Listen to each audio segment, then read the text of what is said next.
Growing up, the media I consumed always had kids that looked like me. The same blue-eyed white kid that populated the 90s and the early 2000s. There were on and off black and disabled characters, but they were never the main focal point, and were often based off of caricatures and stereotypes. As I got older, the demand for representation got higher and higher. Thinking back, I can remember shows like Doc McStuffins, Arthur, Victorious, Little Einsteins, and many more that had people of color characters. They played a big enough role to seem like secondary or even main characters. Today, we are going to be looking back at these shows, but also look at how representation is handled nowadays. I woke up in the fresh as hell on a Monday. I can't go to hell, I went to church last Sunday. I wanted to mostly talk about disability representation, as someone with a disability myself. I find it very hard to find any good representation of specifically autistic and other neurodivergent folks. For most autistic people, we tend to see ourselves in our favorite characters.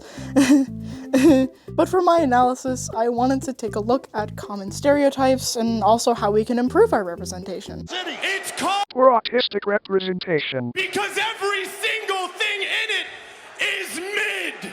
Sheldon Cooper. Mid! CS movie that was so poorly researched and made that she deleted her Twitter account after throwing a fit. Mid! The Reds suck. And every single Character that's a walking stereotype. is mid. The most common quote-unquote stereotype is the nerd type of characters, the super smart, straight-A student type. Think characters like Sheldon Cooper from The Big Bang Theory and Sean Murphy from The Good Doctor. Also, these characters tend to be A straight white man. well, yes, autistic people can be smart and be in high-powered jobs. Most of us, unfortunately, struggle with education and finding employment. Another thing is casting non-autistic actors to play autistic characters. Yes, having autistic characters in media is good, but I find having non-autistic people play these characters, it kinda rubs me the wrong way. It's kinda like saying, it was so extremely hard to cast autistic people that we have to cast these people that know next to nothing about your disability. Oh ho ho ho ho. It's frustrating. We're trying so hard to have this representation, but we're reduced to a long-running stereotype of the non-verbal 5-year-old boy with a train obsession. Another point to make is the overabundance of infantilization and making disability something secretly beautiful. The Sin Squad makes a very good point about this in their video, Monsters University and Disability. But a lot of the time, it means I'm in a marathon with a ball and chain cuffed to my leg that nobody else can see, or once it's pointed out to them, don't want to acknowledge or accommodate me for. Of course, it's important to celebrate disability, but it's also annoying with how many people say that you're better or worse than everybody else. There's also people who commonly baby or infantilize neurodiversity, and for those reasons, some of the time, people use their disabilities as a crutch to make them seem accountable for their terrible actions. These stereotypes and issues put down actually autistic individuals who want to get into the film industry, especially if you're part of another minority group.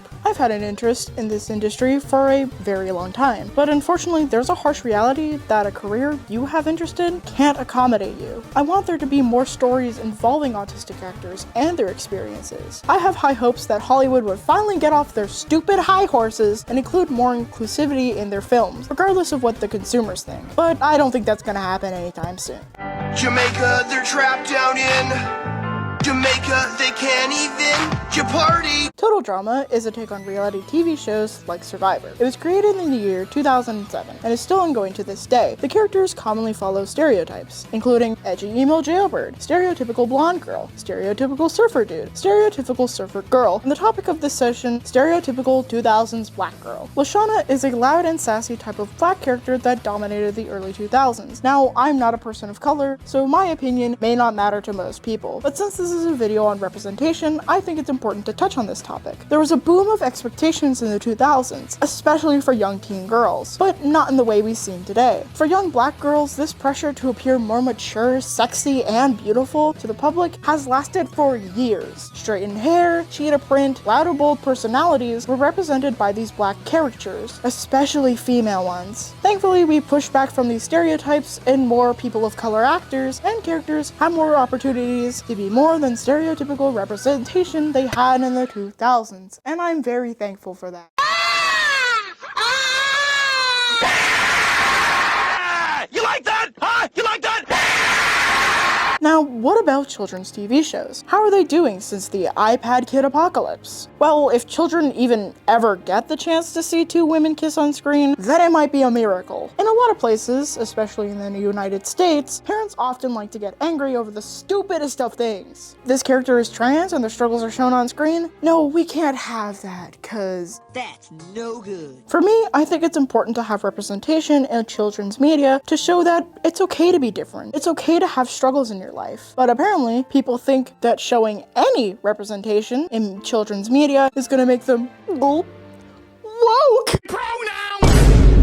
Which is incredibly stupid since I saw a guy and a girl kiss in multiple movies. Look at how I turned out. To conclude this wonderful video, I would like to say representation is good only when it's done correctly. And there's thousands of videos out there talking about how representation is good. That's all I have to say. And if you want more fun and slapstick content like this, I highly recommend you hit the subscribe button.